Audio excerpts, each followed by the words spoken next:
पिण्याच्या पाण्याची सोय नंतर झाली तरी चालेल, पण पिण्याच्या पाण्याची सोय आपल्याला त्वरित करावी लागणार आहे की जेणेकरून आपल्या माता भगिनींची पिण्याच्या पाण्याची आणि वापरण्याच्या पाण्याची अडचण त्वरित या ठिकाणी आपल्याला सोडवता येईल आणि ती सोडवण्यासाठी आपण सहकार्य करावं, मदत करावी अशी या ठिकाणी विनंती करतो। आणि खऱ्या अर्थानं पूर्व पट्ट्यात फिरत असताना रस्ते असतील, लाईट असेल, लाईटचा प्रश्न देखील खूप गंभीर आहे। लोड शेडिंग मुळे रात्री या ठिकाणी माझ्या शेतकरी बांधवांना पाणी धरावं लागतं आणि खऱ्या अर्थानं आता आपण पाहतोय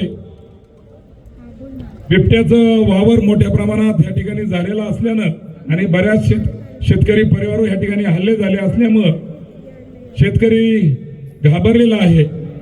तरी माझी विनंती आहे की माझ्या शेतकरी बांधवांना दिवसभर या ठिकाणी लाईटची सोय व्हावी, त्यांना दिवसा या ठिकाणी पाणी शेतीला धरता यावं अशी या ठिकाणी विनंती करतो। आणि खऱ्या अर्थानं सर्वात मोठा प्रश्न जो माझ्यासारख्या कार्यकर्त्याला या ठिकाणी भेडसावतोय तो म्हणजे आपल्या तालुक्याला एक जिल्हा रुग्णालय, शासकीय जिल्हा रुग्णालय हवं आहे।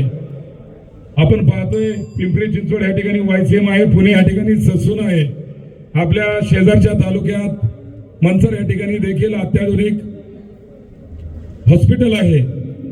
आपल्या तालुक्यात एवढ्या मोठ्या MIDC असून देखील आपल्या तालुक्यात एक शासकीय रुग्णालय या ठिकाणी अद्यावत नाही। त्यासाठी आपण प्रयत्न करावेत अशी या ठिकाणी मी विनंती करतो, जेणेकरून माझा सर्वसामान्य माणूस, माझ्या सर्वसामान्य परिवारातील माणूस आजारपणामध्ये या ठिकाणी उपचाराअभावी दगावणार नाही आणि त्याला सर्व सोयी त्या हॉस्पिटलमध्ये मोफत होतील अशी सुविधा या ठिकाणी भविष्यकाळात त्वरित आपण करावी ही प्रमुख मागणी या ठिकाणी मी मांडतो आणि त्यासाठीच मी शेवटपर्यंत या ठिकाणी प्रयत्न करणार आहे। आपण बँकेच्या माध्यमातून काम करत असताना या ठिकाणी पाहिलेलं आहे की काम करत असताना पदाचा कधीही गर्व न करता सर्वसामान्य माणसाला कसा न्याय देता येईल ह्या भावनेतून काम केलेलं आहे। पुढील काळात देखील बँकेच्या माध्यमातून जी दिशा देण्याचं काम या ठिकाणी उमेदवार संचालकांना केलं, त्याच माध्यमातून जिल्हा परिषदच्या माध्यमातून उद्या निवडून आल्यानंतर जिल्हा परिषद सदस्याच्या जबाबदाऱ्या आणि काम काय असतं हे दाखवण्याचा प्रयत्न भविष्य काळात करेन, जेणेकरून माझ्या सर्वसामान्य माणसाला कोणत्याही प्रकारची भीती न बाळगता डायरेक्ट माझ्यापर्यंत किंवा जिल्हा परिषद सदस्यापर्यंत कसं जाता येईल, त्याच्या अडीअडचणी कशा मांडता येतील आणि त्या सोडवण्यासाठी 24 तास कसा प्रयत्न करता येईल आणि हा प्रयत्न देखील मी पुढील काळात करेल। जो बोलेल तो करेल काय, नक्कीच भविष्यात जर आपण सर्वांनी संधी दिली तर एक वेगळ्या दिशेने काम करण्याची जबाबदारी या ठिकाणी मी घेईल अशी या ठिकाणी तुम्हाला शाश्वती देतो।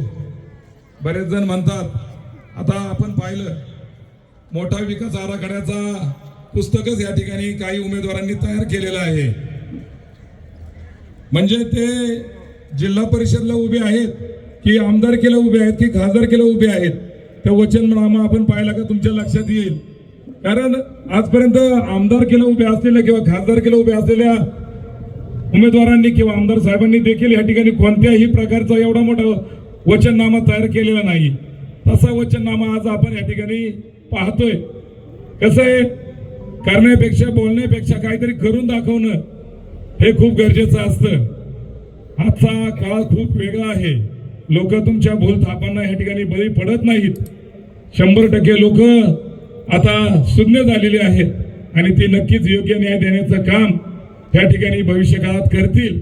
मोठमोठ्या प्रमाणावर या ठिकाणी पाकिटाचं वजन आपल्यावर टाकलं जातंय, त्याच्या खाली आपल्याला दाबण्याचा विकत घेण्याचा प्रयत्न ह्या ठिकाणी काही उमेदवार ह्या ठिकाणी करत आहेत, पण त्यांच्या ह्या आमिषाला कुणीही बळी पडू नका.